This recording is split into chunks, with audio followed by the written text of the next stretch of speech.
Wow. Maybe I'll fish later on today. If he's around here, there's some fish. This is obviously not Lake Superior. Where we are going is very different from where we've been, and it's going to resemble Canada, but it's going to be a unique experience in what lots of folks call the North Sea of the Great Lakes. The Soo Locks say that I need 80 feet of line, 2 of them. Do you have 80 feet of line? Me either.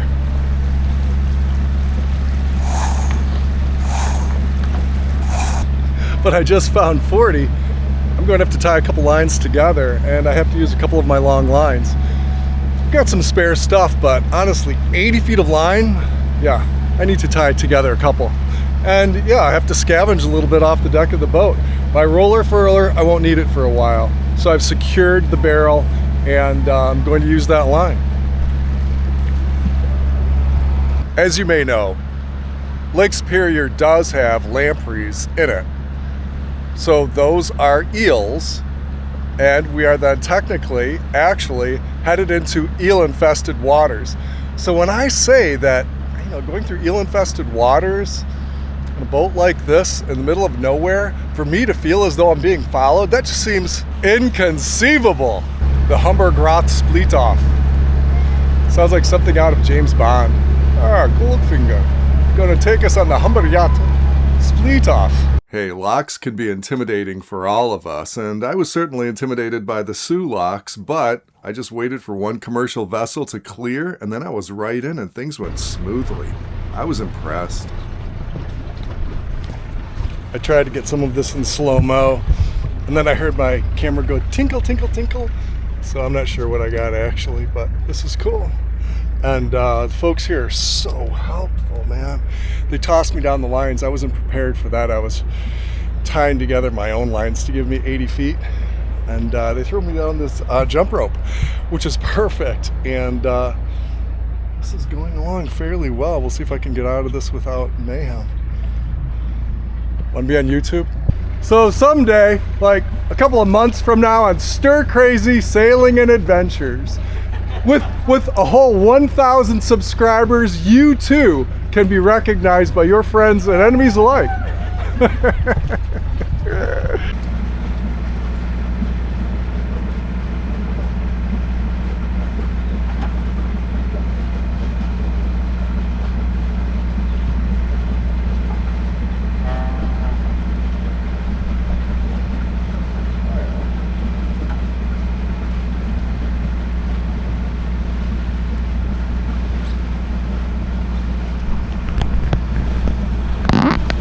There is a visitor center here, an observation platform. Spencer, thank you for being a new subscriber. Spencer got a coffee mug out of the deal. Until now, because of my travel schedule, mugs were only available to people who met me in person.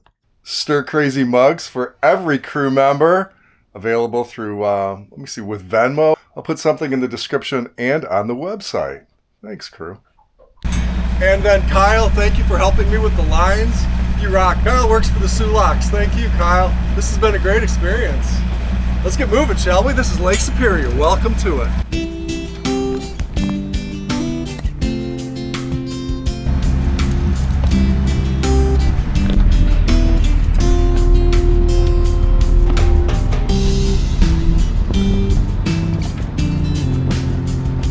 Sloppy Reef on the second row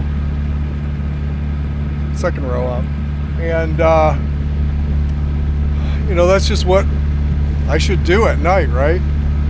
I think the wind will be light and favorable, but just in case, I'll reef now so I don't have to try to do something in the middle of the night. It's about 9 o'clock, and we're gonna shoot for Whitefish Point by 5 in the morning, about daybreak, and then we'll decide whether or not to go on to Grand Marais from there, and depending on what the wind is doing, whether we go past there. But it's going to be 36 hours of sailing, and I might get lucky tomorrow, and if the wind is really favorable, I can relax off the coast if the wind is from the south, truly. It's gonna be fun.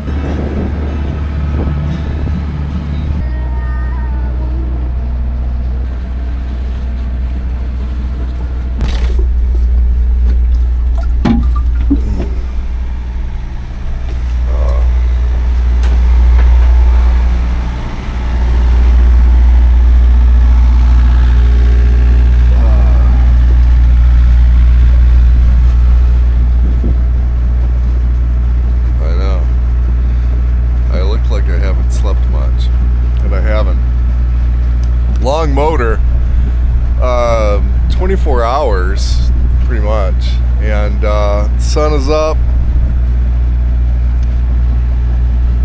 and I still haven't decided what to do. Yes, this is what success looks like. We are ahead of the storms. We will get wind probably later on today. I don't know how far I can go or how far I will go. It got chilly don't laugh at me. It got chilly last night, right? High 40s are common at night in June and July. We bundled up.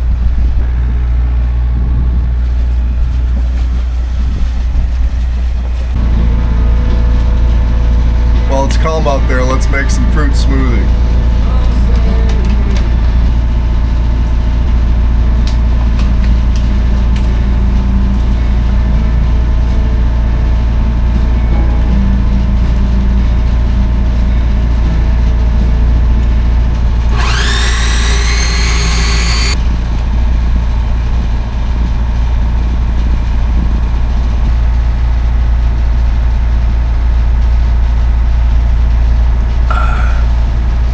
Behind in my nutrition and my hygiene. I'll catch up on both. Thank you. 10, 12 knots, and we're zipping along at 6.2, 6.3, and just trying to figure out the wind as we got started here. But we've got up the full main, and all of the Genoa is out. We know that the wind is going to build, so I need to be careful. This is the before picture. I'll show you what the after picture looks like too when things get exciting. I could sense the wind is going to be a little bit gusty, so I'm going to furl in some of that Genoa.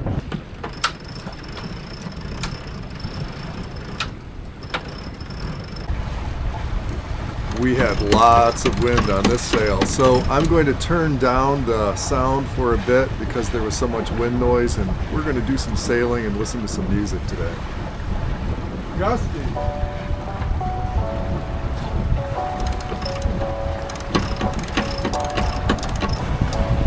We're doing 8.3. 8.3, we're cranking.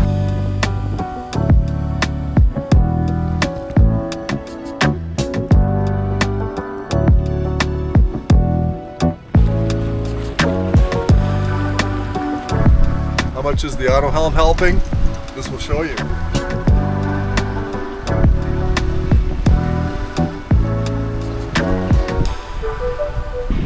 I'm tired. Impressive dunes near Grand Marais, and I'm sure the majesty of them will be difficult for this camera to pick up. Yeah. Dropping down to about 5.3. We've got some work to do.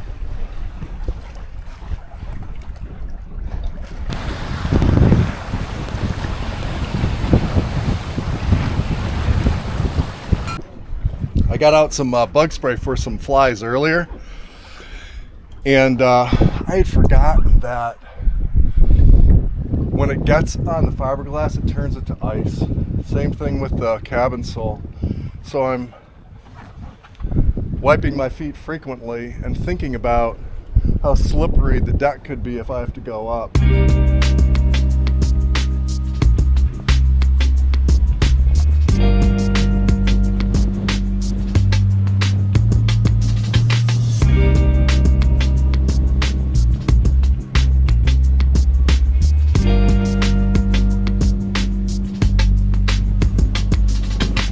Exciting sail.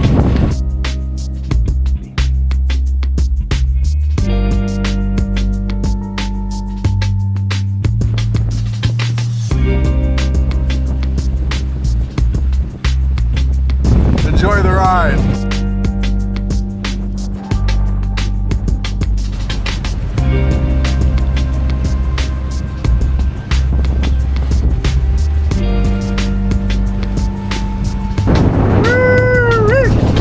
It's a blowing.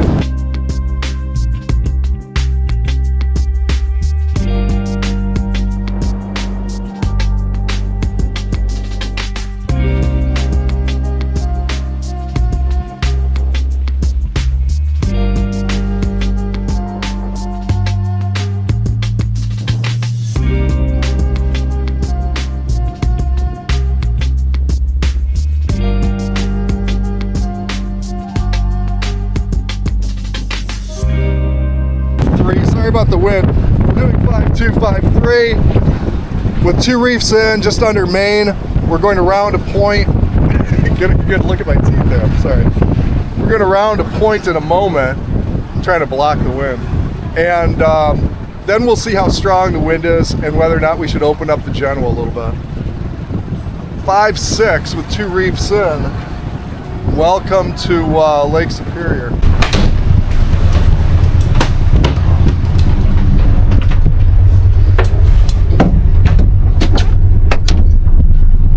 You may be able to pick up the sound in here. Sounds like my motor's running, doesn't it? It's not.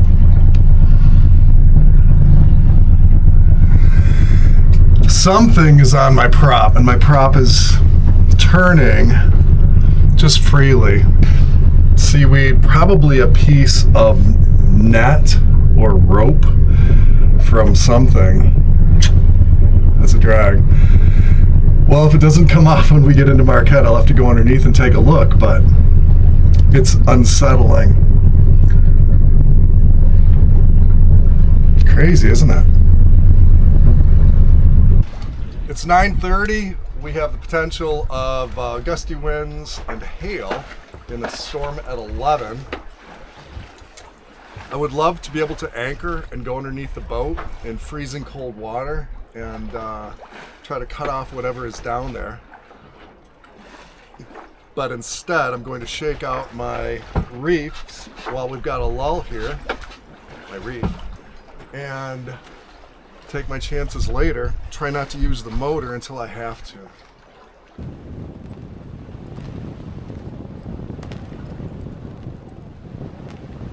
My topping lift hardware pin came out, and I had to strap in and fiddle with that to make sure that it didn't become fouled.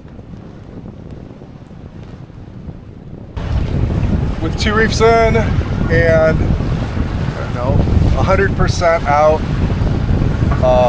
So if I had a jib, it would be 100% because the sail comes back to the mast. We're doing 8-3.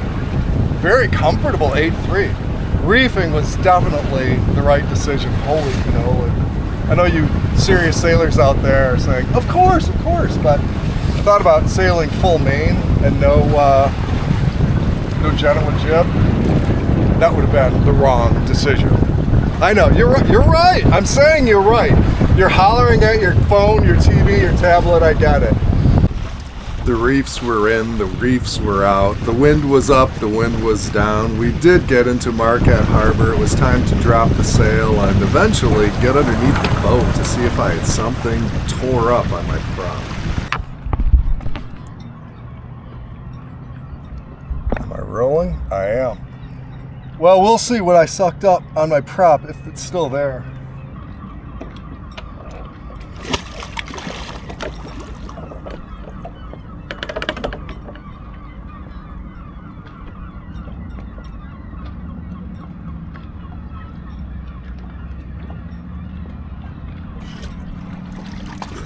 All clear.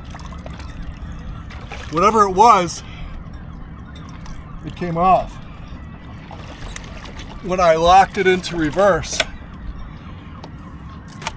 the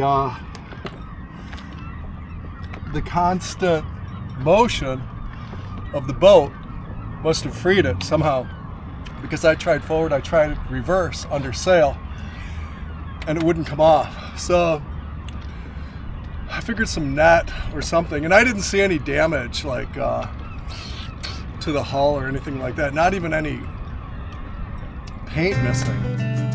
This is a beautiful place. Welcome to Marquette. It's filled with more active people than any place else I've ever been.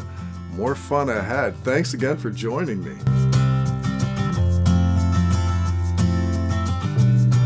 I'll see you again soon. You're going to love this place.